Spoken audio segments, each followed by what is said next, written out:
প্রিয় দর্শক, বাংলাভিউর এখনকার সরাসরি সম্প্রচারে আপনাদের সবাইকে স্বাগত জানাচ্ছি। আমি কামরুল ইসলাম মাহি। আপনারা জানেন সিলেটে ভয়াবহ দুর্যোগ এই মুহূর্তে চলছে।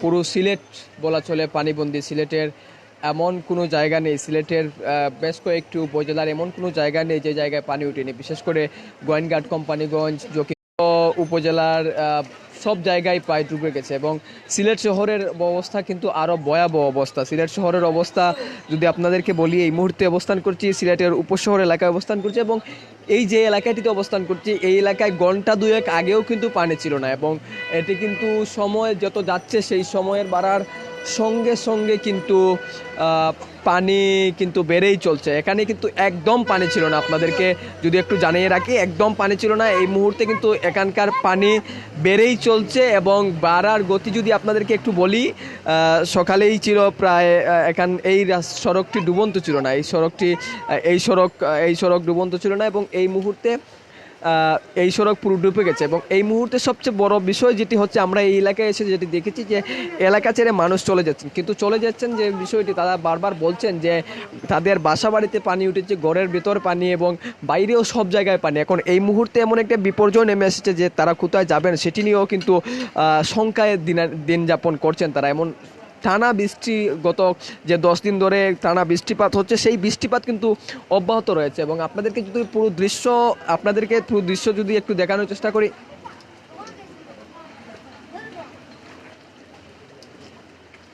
আপনাদেরকে যদি পুরো দৃশ্য একটু আমি ক্যামেরায় একটু দেখানোর চেষ্টা করি, যে আপনারা দেখছেন যে মানুষজন কিভাবে এলাকা ছাড়ছেন। এলাকা যদি ছাড়ার একটু দৃশ্য আপনাদেরকে দেখাই, পুরো পরিবার পরিজন নিয়ে মানুষজন এলাকা ছেড়ে যাচ্ছেন। তবে এলাকা ছেড়েও তারা নিরাপদ আশ্রয়ে কোথায় যাবেন, আশ্রয় কেন্দ্রগুলোতেও কিন্তু অনেকটা হিমশিম খেতে হচ্ছে। আপনারা জানেন ইতিমধ্যে সিলেট সিটি কর্পোরেশনের উদ্যোগে বেশ কয়েকটি আশ্রয় কেন্দ্র খোলা হচ্ছে এবং আশ্রয় কেন্দ্র তে কিন্তু অনেকটা হিমশিম খেতে হচ্ছে এবং একটু পরেই কিন্তু সিলেটের পুরো সিলেট বিদ্যুৎ বিচ্ছিন্ন হওয়ার আশঙ্কা করা হচ্ছে। আপনাদেরকে এই পুরো দৃশ্যই আমরা দেখানোর চেষ্টা করছি। ঘরের ভেতরে পানি, বাইরে পানি এবং এই মুহূর্তে মানুষজন যে নিরাপদে যাবেন, কোথায় যাবেন সেটি নিয়ে যথেষ্ট সন্দিহান রয়েছে। মানুষজনের যে দুর্দশা সেটি কিন্তু খুবই বেড়েই চলছে। আপনি বলছিলেন যে এখানে সকালেও পানি ছিল না, এই মুহূর্তে পানি বেড়েই চলছে। সকালে কি চিত্র ছিল, এখন কি চিত্র আছে এবং কি দুর্ভোগ আপনাদের পোহাতে হচ্ছে? আচ্ছা, সকালে এই রোডে কোনো পানি ছিল না, পানি অনেক নিচে ছিল, কিন্তু 2-3 ঘন্টার ভিতরে বৃষ্টি হচ্ছে, এই কারণে পানি খুব দ্রুত বৃদ্ধি পাচ্ছে। সবাই যার যার জিনিসপত্র গোছানোর চেষ্টা করছে এবং আপনার হচ্ছে দেখেন সবাই বস্তাবন্দি করে যার যার প্রয়োজনীয় জিনিসগুলো নিয়ে আশ্রয়কেন্দ্রে যেতে চেষ্টা করতেছে, কিন্তু সবারই খুব দুর্ভোগ পোহাতে হচ্ছে। সবাই পানিবন্দী অবস্থায় আছে। আর এভাবে যদি বৃষ্টি হতে থাকে তাহলে পানি বোঝা যাচ্ছে যে আরও বাড়বে, কারণ 2-3 ঘন্টার ভিতরে এত পানি আমরা কল্পনাই করতে পারি নাই।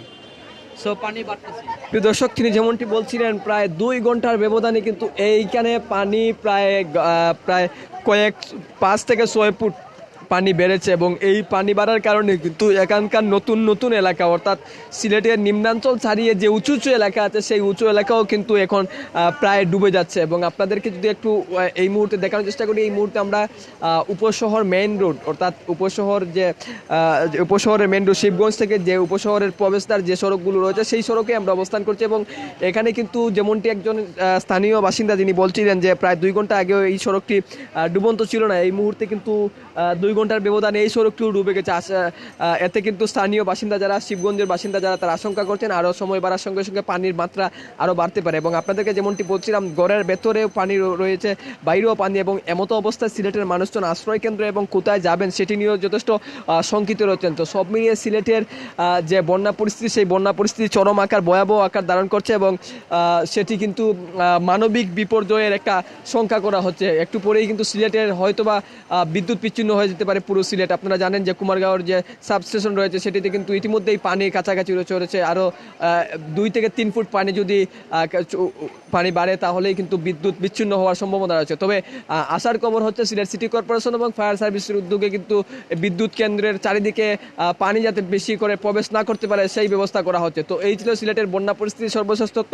নিশ্চয়ই আমরা পরবর্তী বন্যা পরিস্থিতি আপডেট নিয়ে আপনাদের সম্মুখে আবারও হাজির হব। ততক্ষণে আপনারা ভালো থাকুন, সুস্থ থাকুন, নিরাপদে থাকুন।